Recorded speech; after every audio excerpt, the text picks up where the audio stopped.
到刘大年房地产。那我们不仅谈房子，今天我们有幸请到 Ryan 师傅，一位很专业的空调师傅，来帮我们分享一下空调的小知识。那 Ryan 你好，我是 Ryan，今天给大家分享点空调的小知识。首先呢，空调我们主要是由大概4个部分组成的，首先是室外机，室内机，然后还有一个暖气的叫燃烧炉，然后还有另外一个就是最简单的就是控制器。正常的话，室外机就是在房子外面，在地上的，然后室内机的话，一般都是在天花板里面的，有时候会在车库里面，然后一些比较老的房子，甚至它会在过道的那个门里面的。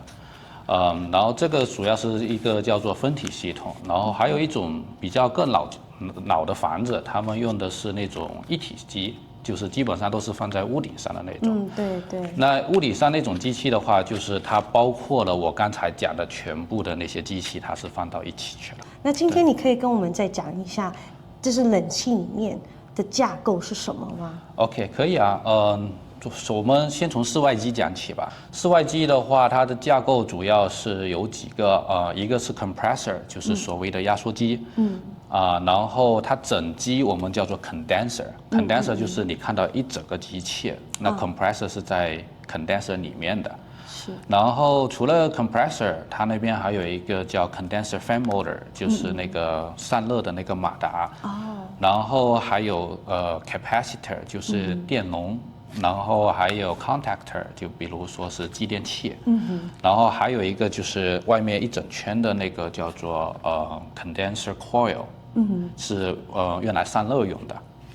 然后室内机的话，从燃烧炉来讲的话，燃烧炉它主要是有一个 heat burner， 就是用来烧的。然后它同时它跟冷气共用一个叫做 blower，blower 的作用就是把冷风或者热风吹到房子里面。然后除了 blower， 它有一个叫 motherboard， 就是个主板，它来控制全部的暖气还有冷气它的启动跟关闭。然后全部的那个 thermostat 呢，就是在我们墙上，它就是控制房子的温度，它就是保持说它启动机器一直到某个温度它会停。这个就是它的主要作用了。然后室内机还有一个就是我们叫做 evaporator coil，就是所谓的蒸发箱。蒸发箱跟室外机它是配套属于冷气的那一部分，都是，但是它们跟那个燃烧炉都是装在一起的，都是装在天花板里面的。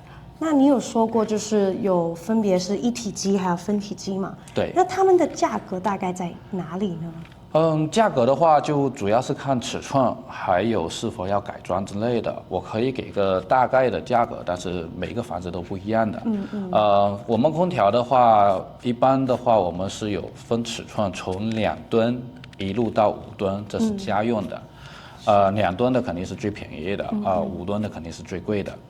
然后一体机的话，正常价格因为它是包括了它全部3个部件放在一起的，所以基本上一体机的价格不会低于5000块。明白。然后它根据牌子的不同，就是质量的差别，它最高可以达到1万块钱。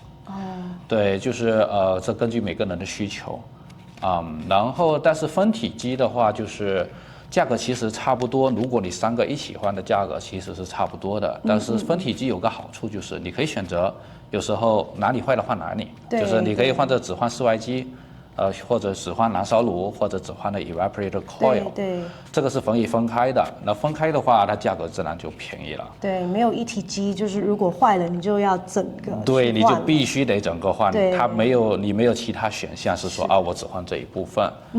或者，但是一体机就是你如果真的想维修有些的话，你就必须去换那些零部件。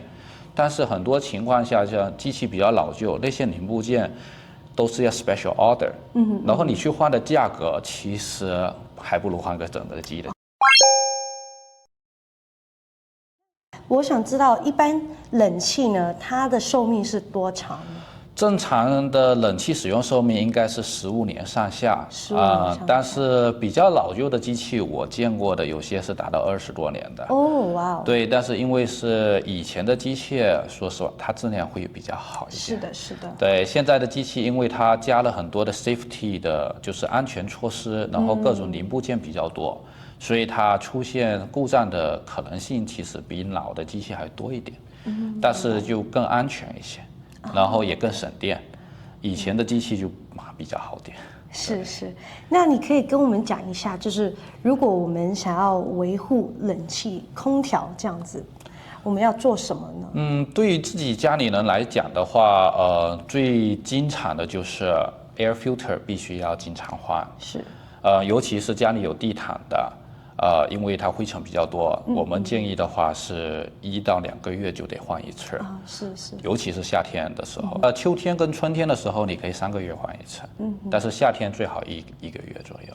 然后 filter 的型号呢，一般的话，我的建议是用比较薄的那种，除非个人有特别需求的，可以用那种 3M 的。但是 3M 的话，必须1个月一换，因为它非常厚，它粘的速度非常快。那我们想要问一下，空调师傅最怕遇到什么事情呢？我们最怕遇到的就是漏氟利昂。OK。对，机器因为很多机器老旧，然后时间久了，它因为都是金属做的，它会生锈，会发生泄漏。漏氟利昂的情况下就是最不好处理，因为你要去找。有时候在机器里面的，有时候在机器外面。对，所以说在墙里面是最头疼，有时候要来来回回跑好多次才能找得到。对。好，今天就到这边。那谢谢 Ryan 师傅跟我们解说了那么多。那下一集呢 ，Ryan 还会跟大家去说说空调的一些疑难杂症。那我们下期再见吧，拜拜。拜拜。